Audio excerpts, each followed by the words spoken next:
Les grands prêtres des Dogons, une tribu africaine du Mali, connaissaient l'existence de certaines étoiles avant même qu'elles ne soient découvertes par les télescopes européens. Pour les Dogons, cette science d'une troublante exactitude est un héritage légué par des voyageurs venus de l'espace il y a des milliers d'années. Bienvenue au 9e épisode de Ces visiteurs inaccessibles.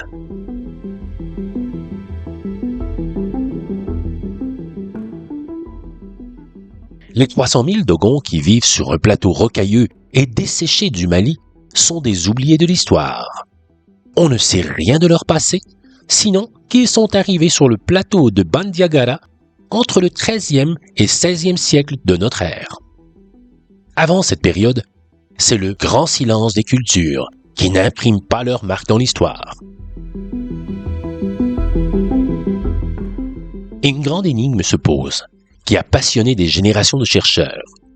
D'où les Dogons ont-ils tiré leur étonnante connaissance de certaines étoiles? Comment ont-ils pu élaborer une mythologie aussi complexe? Dans leur village de Pisé, dressé face à la plaine du Niger, au pied de falaises escarpées, ils vivent paisiblement le cours des saisons, rythmés par des fêtes rituelles qui chantent une philosophie tranquille de l'existence en même temps qu'une cosmogonie particulièrement fascinante.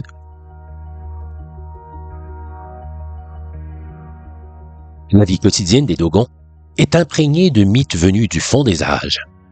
Pour eux, il y a un dieu créateur, Ama, qui a lancé des boulettes de terre dans l'espace où elles se sont transformées en étoiles. Ama a ensuite modelé 2 poteries blanches. La première, cerclée d'une spirale de cuivre rouge, sera le soleil. La seconde, de cuivre blanc. Ce sera la lune. Selon la mythologie couramment enseignée au peuple, Ama a tiré la terre d'un boudin d'argile. 8 Nomos, des petits génies aux yeux rouges, au corps vert et aux membres souples, y ont vu le jour. Ils ont donné naissance à 8 familles, les 8 tribus du peuple Dogon. En souvenir des 8 Nomos, la façade de la grande maison familiale des Dogons porte 8 rangées de 10 niches chacune. La disposition des maisons donne au village la forme d'un corps allongé, issu du boudin d'argile. La terre est un corps de femme allongé du nord au sud. On dit que la pierre à l'huile collective et l'autel du village symbolisent le sexe masculin et le sexe féminin. Chez les Dogons, les mythes sont partout, même dans la poterie usuelle. Elle est toujours ronde en souvenir du soleil. Dans le sanctuaire du village, des peintures jouent un rôle rituel pour favoriser la germination des graines qui jouent un grand rôle dans la cosmogonie Dogon. Ces sanctuaires abritent également des dessins qui constituent une sorte d'écriture sacrée de plusieurs centaines de caractères. Certains ressemblent curieusement à la forme traditionnelle de nos signes du zodiaque. Rien jusqu'ici n'est exceptionnel. L'énigme commence quand les Dogons affirment tenir leur savoir et leur mythe de créatures venues des étoiles. Les Nomos viendraient de Sirius, à quelques 8 années-lumière de la Terre. Pour une tribu aussi isolée, certaines connaissances astronomiques sont véritablement extraordinaires. Les grands prêtres Dogons expliquent que Sirius, l'étoile la plus brillante de notre ciel, est accompagnée d'une étoile toute proche, le compagnon de Sirius, ou Sirius B. Cette étoile minuscule est invisible à l'œil nu. Les astronomes occidentaux n'en ont même soupçonné l'existence qu'au milieu du 19e siècle. Et elle est si peu lumineuse qu'elle n'a pu être photographiée qu'en 1970. C'est pourtant Sirius B qui commande toute la cosmogonie Dogon. Cette étoile est invoquée dans les rites secrets. Elle est représentée dans les dessins magiques. Elle régit l'architecture des bâtiments officiels. On la retrouve enfin jusque sur les sculptures et les motifs imprimés des tissus, figures qui n'ont guère changé depuis des millénaires. Mais qui a pu enseigner aux Dogons l'existence de Sirius B? Est-ce une contamination, arrivée par les premiers missionnaires? Ou l'origine de leur savoir est-elle vraiment incroyable et inexpliqué. À vous de décider. Mais avant de tenter de comprendre, il convient d'étudier couramment cette cosmogonie dogone qui nous a été révélée. En 1931, deux ethno-anthropologues français décident d'entreprendre une étude minutieuse de la vie et de la culture des Dogons. Au cours des 21 années suivantes, Marcel Griaule et Germaine Dieterlen partagent presque totalement de la vie de ce peuple. En 1946, Marcel Griaule est même initié par les prêtres qui lui révèlent leurs mystères les plus sacrés. C'est alors qu'il apprend la vérité sur les Nomos, qui seraient des créatures amphibies venues d'un autre monde pour civiliser la planète. Marcel Griaule deviendra un des personnages principaux de la culture dogone. Il finira même par acquérir sur le peuple un ascendant plus fort que celui des prêtres. Sa mort en 1956, des dizaines de milliers de Dogons viendront lui rendre un dernier hommage. Le premier article des deux chercheurs est publié en 1950 dans le Journal de la Société des Africanistes. Après la mort de Marcel Griaule, Germaine Dieterlen reviendra à Paris, où elle sera nommée secrétaire générale de la Société des Africanistes du Musée de l'Homme. En rassemblant ses notes et celles de son ami, elle écrira Le Renard pâle, qui sera publié en 1965 par l'Institut français d'ethnologie. La publication de ces travaux rend incontestable la précision des connaissances astronomiques des Dogons, surtout pour tout ce qui concerne le système de Sirius. Un détail. Potolo, Sirius B pour les Dogons, apparaît chez eux comme faite d'une matière plus lourde que n'importe laquelle sur Terre et se déplace sur une orbite elliptique dont la révolution dure 50 ans. Les astronomes occidentaux n'ont compris le pouvoir d'attraction de Sirius B qu'en 1920, avec la théorie d'Arthur Eddington sur les naines blanches, ces étoiles en train de mourir qui concentrent la matière et acquièrent une incroyable densité. Ces travaux ne seront vulgarisés qu'en 1928, c'est-à-dire 3 ans à peine avant l'arrivée des deux ethnologues chez les Dogons. Ce qui exclut toute hypothèse selon laquelle ces connaissances anormales seraient le fait d'un missionnaire ou d'un Européen. On pourrait accumuler les détails troublants. Les Dogons n'affirment-ils pas que la Lune est morte et desséchée? Ne dessinent-ils pas Saturne avec ses anneaux? Ils savent aussi que les planètes tournent autour du Soleil, et l'architecture de leur sanctuaire se réfère au mouvement de Vénus. Ils connaissent 4 des lunes de Jupiter, celles décrites par Galilée. Ils expriment correctement la rotation de la Terre. Ils affirment également qu'il existe une infinité d'étoiles dans l'univers et ils croient que la Voie lactée est animée d'un mouvement en spirale auquel participe notre système solaire. Bien entendu, ces connaissances cosmiques ne s'expriment que sous une forme mythique et symbolique. Chaque élément du ciel est ainsi représenté par un équivalent terrestre. Ce camouflage rituel ne rend évidemment pas les connaissances Dogon accessibles à tous. À propos de Sirius B, les faits sont néanmoins sans ambiguïté. Pour figurer cette petite étoile, les Dogons ont choisi l'objet le plus petit et le plus lourd de sens dont ils disposaient, c'est-à-dire la graine de la variété fonio du millet, céréale dont ils font leur nourriture principale. Le symbole de Potolo est très clair.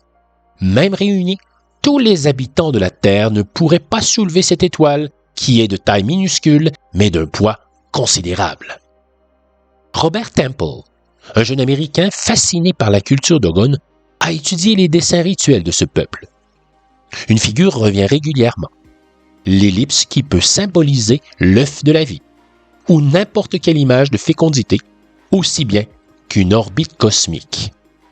Les Dogons situent Sirius B à sa place sur une telle orbite, plus près du bord de l'ellipse que du centre.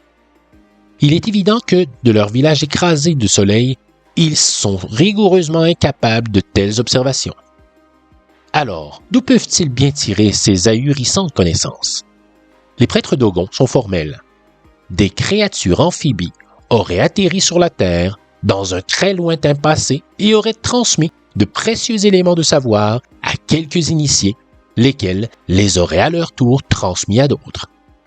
Ces créatures, les nomos, sont définis par les prêtres Dogons comme les guides de l'univers, les pères du genre humain, les gardiens des principes spirituels et les dispensateurs des pluies. D'après Robert Temple, les Dogons dessinent aussi des figures qui évoquent, par leurs mouvements tourbillonnants, la descente sur Terre des nomos, ce qui pourrait bien symboliser l'arrivée d'un vaisseau spatial. Les descriptions de l'atterrissage de l'arche sont très précises. On dit qu'elle s'est posée au nord-est du pays Dogon, près de l'endroit où les Dogons sont partis pour venir s'installer sur les plateaux. Robert Temple ajoute « Les Dogons disent aussi bien que, en descendant, l'arche a fait retentir un bruit terrible qui a fait trembler les pierres et la terre. » Quand les prêtres Dogons évoquent l'arrivée de ce vaisseau, ils font également allusion aux immenses colonnes de poussière qui s'élevaient dans le ciel. C'est en 1976 que Robert Temple a publié son ouvrage « Le mystère de Sirius », soulevant, par l'ampleur de sa documentation autant que par l'audace de ses conclusions, une marée de prises de position fiévreuses. À vrai dire, ces arguments donnent un peu raison à tout le monde. Encore que pour plusieurs scientifiques, Robert Temple aurait surtout vu ce qu'il avait envie de voir. Et cette hypothèse est tout de même importante à garder à l'esprit. Par contre, certains autres ont réfuté l'argument rapidement. Pour la simple raison que Robert Temple, au début de ses recherches, était sceptique. Ce sont ces découvertes successives qui étaient comme les pièces d'un puzzle que l'on rassemble, qui l'ont conduit à croire à l'hypothèse extraterrestre. Certains peuvent estimer cette hypothèse farfelue. Mais dans ce cas, comment expliquer l'extrême précision des connaissances des Dogons? Pour certains auteurs, l'étonnant savoir cosmique des Dogons aurait une explication à la fois simple et banale. Les connaissances des initiés de ce peuple viendraient de notre propre civilisation. Ces auteurs avancent ici plusieurs arguments.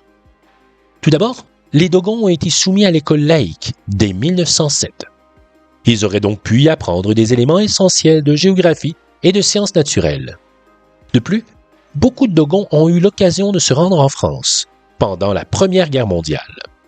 Ils ont donc pu y parfaire certaines connaissances qu'ils auraient intégrées à leur cosmogonie. Enfin, la ville de Tombouctou n'est qu'à moins de 500 km du pays Dogon. Cette capitale culturelle musulmane possédait des lettrés et des savants illustres qui auraient pu initier les grands prêtres Dogons. Par contre, pour Robert Temple, ce type d'argument ne résiste guère à l'analyse. On sait que, en 1931, quand les ethnologues français Marcel Griaule et Germaine Dieterlen ont commencé leurs recherches sur le savoir Dogon, celui-ci était déjà très ancien et très précis sur l'existence de Sirius B en particulier. On sait également que les travaux d'Arthur Eddington sur les naines blanches et donc sur les raisons du pouvoir d'attraction anormal de Sirius B n'ont été vulgarisés qu'en 1928. On imagine mal une équipe d'astronomes se précipitant chez les Dogons pour leur transmettre un savoir tout neuf qu'ils utiliseraient par la suite pour créer une cosmogonie complexe et dans toutes les sphères de leur culture. Pour Germaine Dieterlen, qui a partagé la vie des Dogons pendant plus de 30 ans, l'ancienneté des légendes sur les origines du peuple Dogon ne fait aucun doute. Avant de repartir sur la piste des initiateurs de ces légendes, il faut cerner de plus près leurs affirmations. Il y a donc Sirius, l'étoile la plus brillante de notre ciel. Elle est entourée de 2 étoiles invisibles à l'œil nu. Sirius B, l'étoile très dense qui n'a pu être photographiée qu'en 1970 et qui passe pour être une naine blanche, et Sirius C. Cette dernière étoile serait, selon les Dogons, porteuse de planètes. De l'une d'entre elles seraient venus les nomos fondateurs des 8 tribus Dogon. Les astronomes ignorent actuellement cet hypothétique Sirius C. S'ils la découvraient un jour, le savoir des Dogons serait spectaculairement confirmé. Mais nous n'en sommes pas là. Pourtant, dans les années 20, Plusieurs astronomes ont prétendu avoir décelé une troisième étoile à côté de Sirius et de Sirius B. Exactement comme dans la légende des Dogons, cette étoile aurait été de très très faible luminosité. Peut-être même n'était-elle qu'une naine rouge. Actuellement, en 2026 et jusqu'à présent, aucune preuve tangible de l'existence de cette étoile n'a pu être fournie.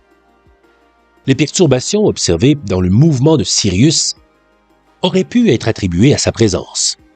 L'astronome américain Irving W. Lindenblad de l'US Naval Observatory of Washington a montré que ces irrégularités avaient une toute autre cause. Son observation et ses conclusions ont été cependant remises en cause par deux astronomes londoniens dans un article de la revue Astrophysics and Space Science. Ils prêtent à l'éventuel Sirius C une orbite quasi-circulaire compatible avec le mouvement de Sirius, dont la révolution complète durerait entre 275 et 425 ans. Il faudra donc attendre longtemps, avant de savoir définitivement si les Dogons ont été ou non, et de manière irréfutable, en avance sur l'astronomie occidentale. À défaut d'extraterrestres, qui aurait pu leur transmettre des connaissances astronomiques incompatibles avec leur propre capacité d'observation? Dans la plus haute Antiquité, les peuples proche-orientaux ont manifesté de sérieux dons pour l'observation et le calcul astronomique. Un contact entre les anciens Égyptiens et les ancêtres des Dogons actuels n'a rien d'impossible. Par l'intermédiaire des Égyptiens, une partie du savoir du peuple de la Mésopotamie ou même de la Grèce a pu parvenir jusqu'aux Dogons. Mais que disent leurs mythologies? Curieusement, beaucoup d'entre elles font allusion à des créatures amphibies venues de l'espace, mais pas toujours de manière explicite. Une remarque s'impose ici. Tous les historiens des mythes et des religions le savent. Il y a le plus souvent, derrière les mythes fondateurs des peuples, une connaissance ésotérique réservée aux seuls initiés. Pendant des années, les deux ethnologues français n'ont eu connaissance que du message extérieur, des croyances du peuple qu'ils étudiaient. Les doctrines secrètes ne leur ont été révélées qu'après une initiation aux mystères sacrés légués par les ancêtres. Avec le savoir égyptien, des Chaldéens ou des Grecs, le même phénomène a dû se passer. Nous devons essayer, avec les éléments mythologiques disponibles, de reconstituer le message caché.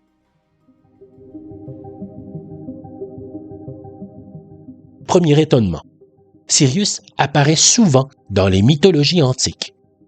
Première explication rationnelle, c'est l'étoile la plus brillante du firmament et il est normal qu'elle ait frappé l'imaginaire. De plus, son levier héliaque se confondait dans l'ancienne Égypte avec les premières inondations bénéfiques et nourricières du Nil. Il est donc logique que les astronomes du pharaon lui aient voué un respect particulier. Robert Temple, le jeune chercheur américain qui s'est passionné pour le savoir dogon, a cru déceler une correspondance mythique entre les relations d'Isis et d'Osiris, d'une part, et Sirius B, d'autre part. Isis, déesse de Sirius, écrit-il, avait un compagnon appelé Osiris. Il est décrit comme ayant la peau sombre ou noire. Il prenait parfois l'aspect d'Anubis, le dieu à tête de chacal. Il se peut que les Égyptiens aient voulu signifier là qu'Osiris était le compagnon invisible de Sirius. Le moins que l'on puisse dire est que la correspondance est loin d'être évidente. Chez les anciens Grecs, en revanche, on trouve un certain nombre de récits mythiques qui font appel à des créatures amphibies, mi-poisson, mi-homme. L'historien Dior de Sicile nous dit ainsi des Telkines, les démons de l'île de Rhodes, qu'ils étaient les fondateurs de certains arts ainsi que d'autres activités profitables au genre humain. D'autres textes, plus anciens, présentent les Telkines comme des esprits de l'océan issus des profondeurs sous-marines avec des têtes de chiens et des nageoires en guise de main. À Babylone, on décrivait les Anédoti comme des créatures mi-homme, mi-poisson qui auraient fondé la Chaldée. Ces Anédoti seraient le sujet de la divinité Oannès et seraient nés d'un œuf gigantesque qui aurait instruit les Babyloniens en toutes choses susceptibles d'adoucir les mœurs du genre humain. La seule conclusion à tirer de cette comparaison à des mythologies est que, ensemble, Dogons, Grecs et Babyloniens font état d'êtres amphibies qui auraient apporté aux hommes des éléments de civilisation, ce qui demeure assez vague et peu concluant. Reste que les Dogons ont eu accès à des connaissances astronomiques anormales. Si elle est séduisante et inattendue, l'hypothèse extraterrestre n'est à examiner qu'en dernier lieu. Nous pouvons toujours imaginer que ces connaissances ont été acquises par les voies dont nous avons perdu le secret, par des oracles, voire par une sorte de perception extrasensorielle. Nous pouvons également imaginer qu'autrefois, Sirius B et l'hypothétique Sirius C ont brillé d'un éclat beaucoup plus intense qu'aujourd'hui et que leur orbite a pu être étudiée sinon à l'œil nu, du moins avec des instruments rudimentaires. Des civilisations proche-orientales à l'islam, bien des cultures se sont montrées avides de savoir cosmique. En attendant, les mystères Dogons conservent toute leur étrangeté. Même la découverte de Sirius C ne nous dirait pas par qui, comment et pourquoi ce peuple en a su plus et plus tôt que bien des astronomes modernes. À travers l'histoire du phénomène OVNI, certaines affaires ont marqué les esprits non pas uniquement parce qu'elles apporteraient une preuve définitive d'une présence extraterrestre, mais parce qu'elles soulèvent des questions profondes sur notre compréhension du monde. Le mystère Dogon fait certainement partie de ces histoires qui continuent de fasciner des générations de chercheurs, d'anthropologues, d'astronomes et de passionnés du phénomène OVNI. D'un côté, les faits sont troublants. Au cœur du Mali, la tradition orale du peuple Dogon contient depuis longtemps des récits cosmologiques complexes, évoquant notamment l'existence de Sirius B, peut-être même de C. Deux étoiles invisibles à l'œil nu mais découvertes par l'astronomie moderne au 19e siècle, du moins pour Sirius B. Certains éléments de cette cosmogonie semblent étonnamment proches de connaissances que les scientifiques ont obtenues grâce à des instruments modernes. La notion d'une étoile compagne, d'une période orbitale ou encore d'un système céleste complexe. Pour beaucoup, cette correspondance représente l'une des énigmes les plus fascinantes de l'histoire des civilisations humaines. Comment un peuple, vivant dans des régions éloignées, sans accès apparent aux instruments astronomiques modernes, aurait-il pu intégrer de telles connaissances dans ses traditions? Mais comme souvent dans l'étude du phénomène OVNI, la réalité est beaucoup plus nuancée et complexe qu'une simple conclusion. Plusieurs chercheurs ont proposé des explications alternatives. Certains suggèrent que des connaissances astronomiques occidentales auraient pu être transmises aux Dogons avant les premières études anthropologiques détaillées de leur culture. D'autres rappellent que les traditions orales évoluent avec le temps et qu'il est parfois difficile de déterminer exactement quelles croyances existaient dans le passé et lesquelles ont été influencées par des contacts plus récents. Mais la question demeure encore ouverte. Le mystère Dogon nous rappelle une chose essentielle. Lorsqu'on étudie les phénomènes inexpliqués, il faut éviter deux pièges opposés. Le premier serait de rejeter automatiquement toute anomalie simplement parce qu'elle semble impossible. Le second serait d'accepter trop rapidement une explication extraordinaire sans examiner toutes les possibilités.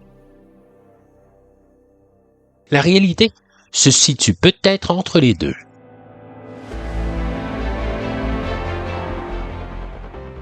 C'est justement cette tension qui rend le phénomène OVNI si fascinant. Il ne s'agit pas seulement de chercher des objets dans le ciel ou des images étranges captées par des caméras.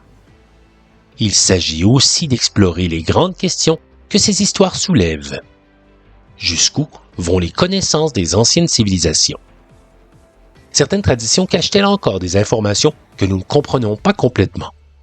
Et surtout, sommes-nous certains de connaître toute l'histoire de notre propre relation avec le cosmos? Le cas Dogon ne constitue peut-être pas une preuve irréfutable d'une rencontre avec une intelligence venue de l'espace, mais il demeure une énigme culturelle et historique fascinante qui mérite d'être étudiée avec sérieux, curiosité et esprit critique. Car au fond, le plus intéressant n'est peut-être pas uniquement de savoir si les Dogons ont réellement reçu une connaissance provenant d'une civilisation extraterrestre. La véritable question est peut-être de comprendre comment une civilisation humaine a pu développer une vision aussi riche et symbolique de l'univers qui l'entoure? Nous aimerions beaucoup connaître votre opinion.